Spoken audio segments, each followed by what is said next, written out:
For me, my objective was to make sure that we clear the runway as quickly as possible so as not to hinder any of the international flights that were scheduled to arrive on that day.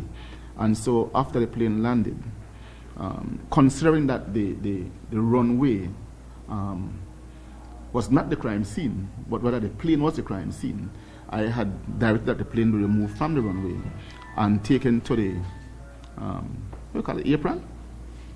Whatever that part of the airport is, for it to be processed by scenes of crime. And so within half an hour time, the runway was cleared.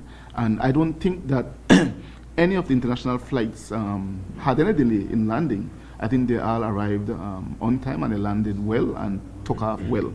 So I believe, again, our efforts in terms of coordinating that was extremely good. Civil aviation was on the ball, as well as airport authority, in making sure that the runway was not only cleared, but after the runway has been cleared, I think there is some physical checks that need to be made on the runway to make sure that it is safe for landing. That was also done so that the aircrafts that were supposed to come in on that day could have been notified that there was no delay in them coming into the country. What happens to the plane now? Is that tendered into evidence, or?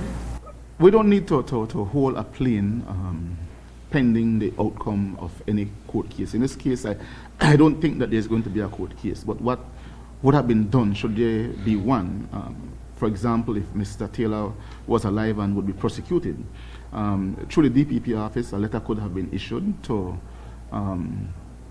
properly process and photograph the aircraft, and that would have been done in the presence of a GAP or a magistrate. And with that, then the plane could have been returned to Tropic Air for normal operations while the case is still pending.